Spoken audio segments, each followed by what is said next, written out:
May it be an evening star shines down upon you. May it be when darkness falls, your heart will be true.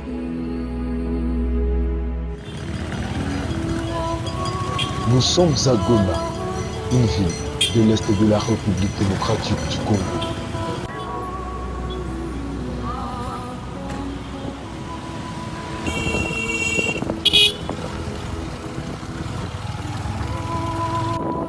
Là, nous sommes en route pour le quartier Mugunga, à la rencontre de Madame Munonga Benjamin, entrepreneur fermière et CEO de la ferme agro-pastorale d'Après. Moi, c'est Madame Munonga Benjamin. Le nom de l'entreprise, c'est d'Après. C'est une ferme agro-pastorale d'Après. D'Après a vu le jour, c'est en 2016. Nous avons commencé dans le secteur de l'agriculture et c'est en 2019 que nous avons aussi commencé dans le secteur de l'élevage. Nous sommes dans le quartier Mugunga, avenue Njili, en face de l'usine de café. Le soleil est accablant dans cette ville de la RDC, mais Munonga Benjamin ne manque pas à son rendez-vous champêtre d'une fermière passionnée.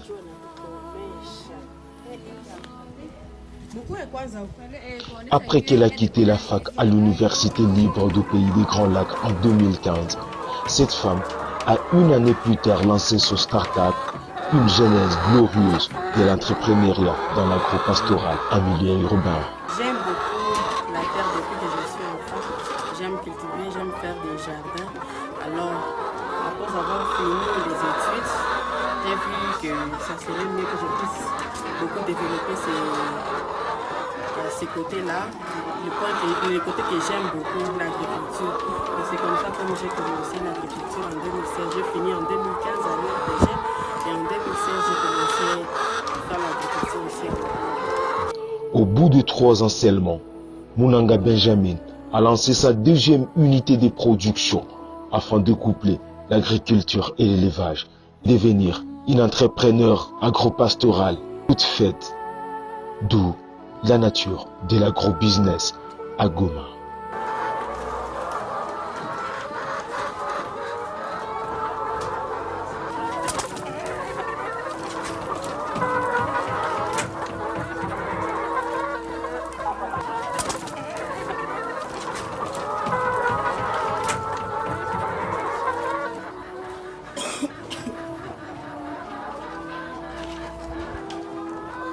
Et pourquoi vous avez enlevé les souliers avant d'entrer? On ne doit pas entrer avec les chaussures de la maison. Donc, il y a des chaussures appropriées pour le poulailler. Parce qu'on peut venir avec des microbes au niveau des chaussures. Alors, si nous entrons avec ça, nous allons contaminer les poules. Donc, c'est mieux de porter les chaussures qui sont adaptées au poulailler. Et ici, vous allez voir, nous avons les poules hybrides. C'est le mélange de la race améliorée et la race locale.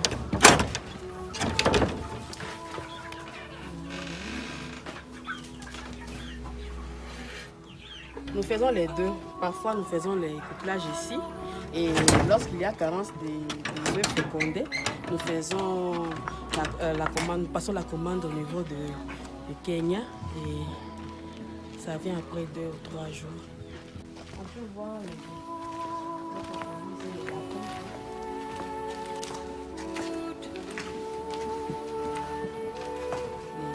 locales, de la race locale. Ici, nous avons des lapins avec leur lapéro. Plus bas, c'est 7 petits. Lapéros sont là. Ils ont 3 jours.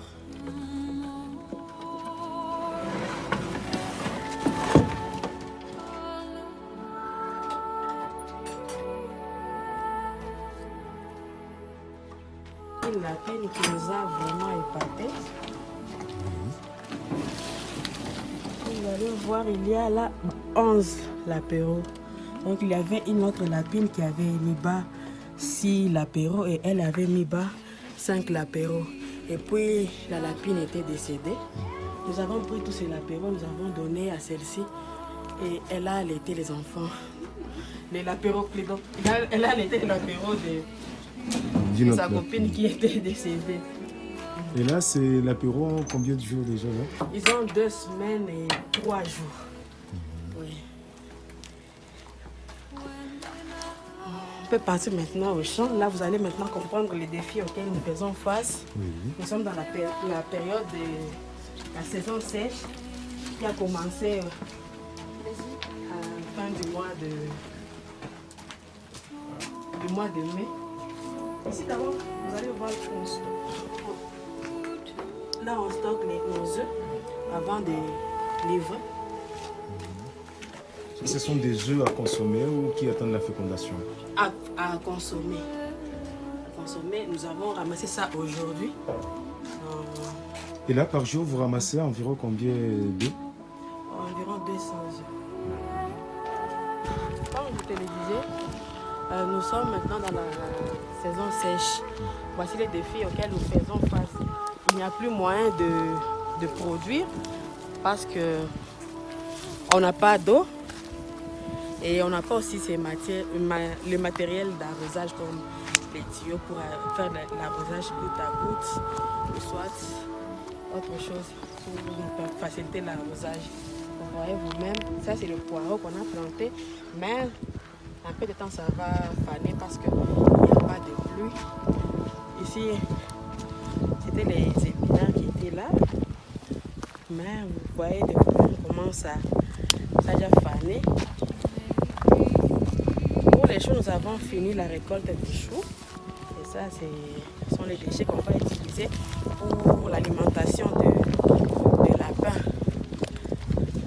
Et comment est-ce que vous gérez les déchets qui proviennent de votre élevage par rapport à votre champ? Nous stockons ça dans les champs.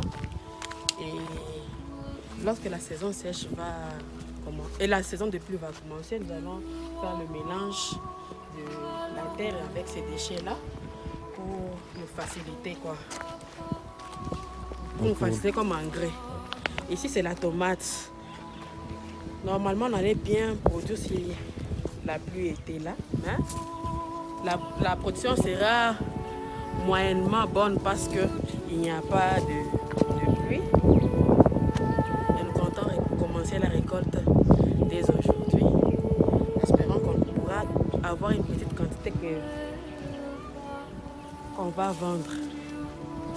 Et Madame Benjamin, nous avons constaté que le problème de l'eau continue à être un grand défi parce qu'il y a des plantes qui sont en train de mourir suite à la sécheresse. Parmi les techniques que vous êtes en train de mettre en place, est-ce qu'on peut savoir ce que vous envisagez faire pour mettre un terme à ce problème ici? Merci beaucoup.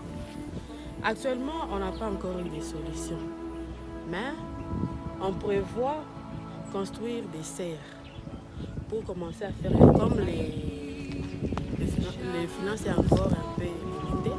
Nous essayons encore de nous battre pour avoir les finances afin de construire des serres pour que nous puissions commencer à produire et pendant la saison sèche et pendant la saison de pluie.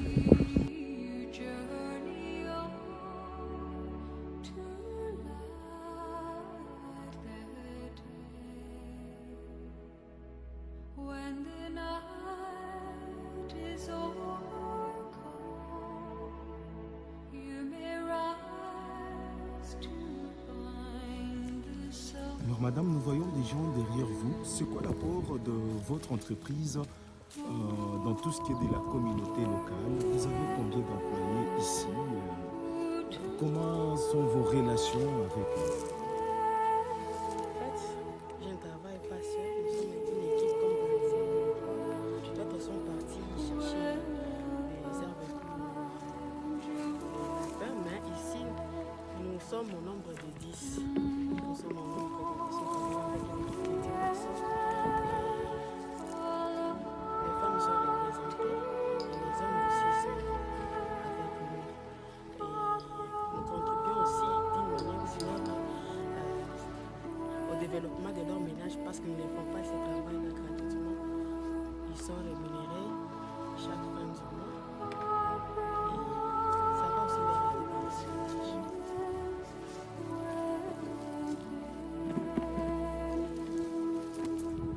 Mama, jambo. Jambo sana. Kazi yako ni gani? Mlimaji. Na hii kazi inakusaidia sana na wewe na familia yako? Unalimaka fasi gani? Unalimaka mimea gani? Tueleze kwanza. Na poivron. Tueleze sasa kidogo tu. Hii kazi ya ulimaji yenyewe unafanyaka inakusaidia namna gani wewe na jamaa? Natusaidia sana juu kila kitu tu chenye tunakula chote ni jembe, inatoka mjembe, ni ya maana sana. Ndio inasaidia kila mtu. Na franka zenyewe unapataka mwa kazi zinatokaka wapi? Zinatoka tu mimea kama tunavuna, tunauzisha.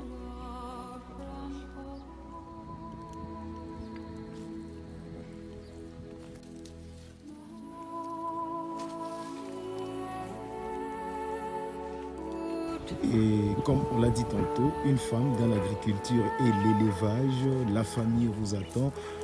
D'autres femmes restent calmes à la maison et rejettent très loin l'idée de l'agriculture. Quel message vous pouvez lancer à ces femmes qui ne veulent pas se lancer dans les travaux champêtres, même dans les milieux urbains? En tout cas, ce que je peux leur dire, c'est de venir dans ces domaines ici. C'est un domaine qui est encore vierge et c'est un domaine qui est rentable. Malgré la saison sèche comme ça, on gagne toujours. Il y a quelque chose que nous gagnons. On gagne la connaissance, on apprend, on sait comment défier ces problèmes-là. Donc je les encourage de venir dans ces secteurs ici parce qu'au lieu de rester à la maison et d'attendre tout auprès de leur mari, ça ne les honore pas. C'est mieux de travailler et je les encourage de venir dans ces secteurs ici qui est encore vierge, qu'on puisse travailler et que nous puissions aussi aider, et que nous puissions être aussi parmi les femmes qui vont contribuer au développement de ces pays. Qu'on ne puisse pas laisser ce travail uniquement aux hommes, qu'on puisse aussi faire cela avec... que les femmes aussi puissent faire ce travail-là parce que c'est un bon travail et c'est rentable. Et vous n'avez pas d'organisation qui vous avait poussé à avoir encore plus le goût de l'entrepreneuriat dans votre domaine actuel? Oui, j'ai adhéré dans les réseaux de femmes entrepreneurs de Grand Lac Réfégel. Cette organisation aussi nous a beaucoup aidé dans ce que nous faisons. Ils ont conseillé et ils nous orientent aussi parfois. Et vraiment, c'est l'organisation à laquelle je suis et nous travaillons ensemble. C'est vraiment formidable. Je suis impressionnée par les activités de Madame Benjamin, qui est dans l'agro-pastoral, sur un espace de 1 hectare. Elle fait l'élevage, elle fait l'agriculture et nous voyons déjà le résultat de son travail et nous sommes vraiment très contentes de ce travail qu'elle est en train de réaliser en ce lieu. De plus en plus que je suis en train de la fréquenter, elle est déterminée dans son travail. Elle a une grande vision d'étendre ses activités, de construire même une serre pour qu'elle puisse faire face au changement climatique. Parce que quand il y a la sécheresse, qu'elle puisse continuer à produire. Elle a la vision d'étendre son espace, donc de quitter de 1 hectare jusqu'à 3 ou 5 hectares. Donc elle est en train de chercher même d'autres parcelles à ses côtés pour que vraiment elle puisse avoir un grand espace pour ses activités, pour son entreprise. C'est une femme vraiment déterminée, c'est une femme qui inspire les autres femmes à travailler surtout dans le secteur agro-pastoral parce que ce n'est pas n'importe qui, mais c'est une femme très courageuse et aujourd'hui elle est dans son entreprise, elle est en train de travailler et ça nous encourage davantage en tant que responsable du réseau de femmes entrepreneurs de Grand Lac d'avoir de femmes très courageuses et déterminées avec de grandes visions d'étendre les activités. Je suis en train d'appeler les femmes à s'associer, à quitter les secteurs privés c'est-à-dire travailler à solo. Ce n'est pas bon parce qu'avec le groupe et avec les échanges d'expériences d'autres femmes entrepreneurs, ça vous donne de nouvelles idées, ça inspire davantage et ça donne aussi le courage, la détermination de continuer dans ce secteur entrepreneurial. Parce que dans l'entrepreneuriat, c'est vraiment difficile d'évoluer seul. C'est difficile parce que étant dans une plateforme, ça constitue même un marché potentiel. Avec les femmes, nous sommes en train d'acheter des produits entre nous. Nous sommes en train de faire la vulgarisation de nos entreprises et de nos activités et surtout de nous encourager à tenir. S'il y a des défis, nous sommes appelés à les traiter ensemble parce que nous avons une seule vision et nous sommes ensemble pour traiter la question de l'entrepreneuriat.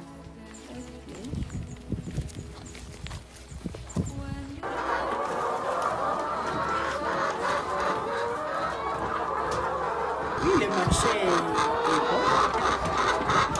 Parce que le coût de sinon on va vendre ça après 2 ans. Mais c'est actuellement on est de vendre les œufs. Et le marché est compétent, les voisins sont ici, ils viennent acheter. Et parfois aussi j'ai fait des livraisons en ville de Goma, dans certaines boutiques. De la ville de Goma et mes voisins aussi, là où je reste, le marché est vraiment bon et je n'arrive même pas à satisfaire complètement mes clients parce que la demande est très supérieure qu'à l'offre. Dans mon secteur, la concurrence que nous avons, sont les œufs qui viennent du Rwanda et de l'Ouganda, c'est ça la concurrence. Mais moi, j'essaie de sensibiliser d'abord la population, mes voisins, et dans certaines boutiques, je leur dis le bienfait et la qualité des œufs que nous produisons. Je leur conseille de consommer local au lieu de chercher à consommer les produits qui sont importés. C'est mieux qu'ils puissent prendre les produits qui sont produits localement et les gens achètent facilement. Donc pour le côté de la concurrence, ça ne me fait pas peur parce que nous tenons le coup. May it be when darkness falls.